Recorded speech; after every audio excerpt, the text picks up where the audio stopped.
Name is Siddharth মুদাতুবা। তো আজকে আমি আপনাদেরকে দেখাবো আমি আর আমার আম্মু চটপটি রান্না করতেছি আজকে। তো দেখেন এই যে গাইস চটপটি, মজার চটপটি।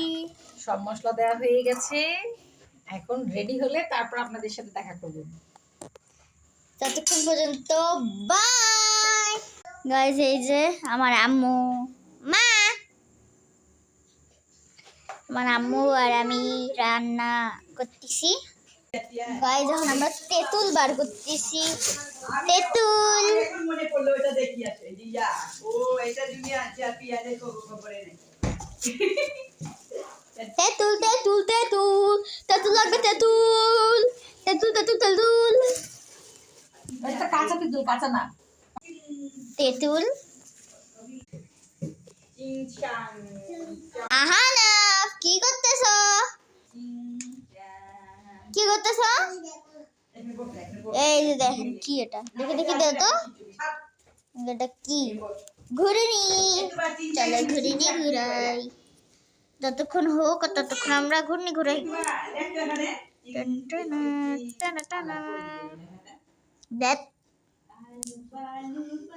এদিকে পানি গরমে দিছে আর এদিকে আমাদের চটপটি হচ্ছে।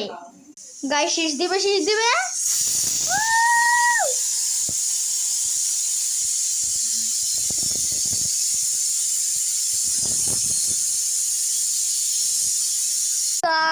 অনেকক্ষণ দেওয়ার পরে ওটা সিদ্ধ হয় নাই। দেখেন এটা এখন আবার করা লাগবে। মানে আমার আম্মু মরিচের গুঁড়া দিয়েছে যাতে আরো ঝাল ঝাল হয়, ঝাল ঝাল।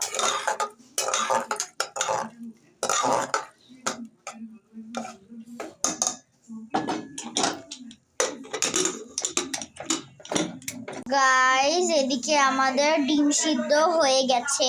গাইস এই রুটিটা ফ্রিজে রাখা ছিল, কটকটি, এটা কটকটি।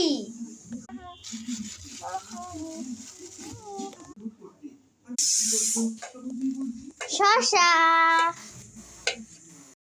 ওয়াও গাইস দেখেন কত সুন্দর।